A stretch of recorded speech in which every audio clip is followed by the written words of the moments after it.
Pensiero del giorno, mercoledì 5 febbraio. Testimoniare la fraternità. Brasilia, 28 novembre 2003. Per potervi dire qualcosa che possa essere una luce e un impulso per il vostro impegno a servizio del bene comune, mi sembra che dobbiamo rivolgere la nostra attenzione ai tempi in cui viviamo.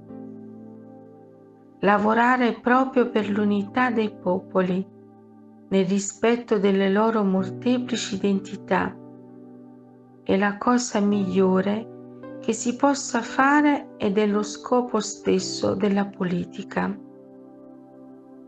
Il bene comune più grande che si possa sperare.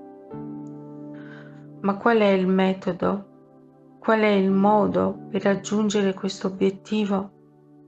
Per raggiungere un obiettivo così alto e impegnativo, non c'è niente di meglio che diffondere ovunque, nel mondo, una potente corrente di fratellanza.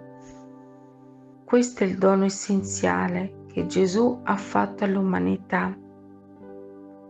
Prima di morire, chiese Padre che tutti siano uno e rivelando la paternità di Dio, introdusse nell'umanità l'idea di fratellanza universale.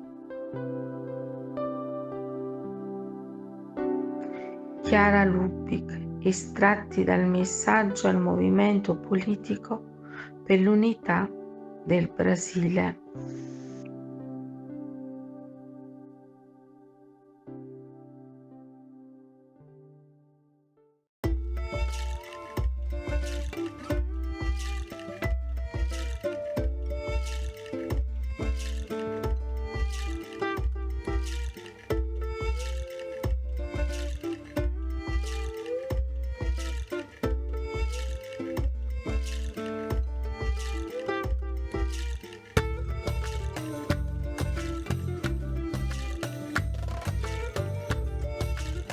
Parola di vita, febbraio 2025.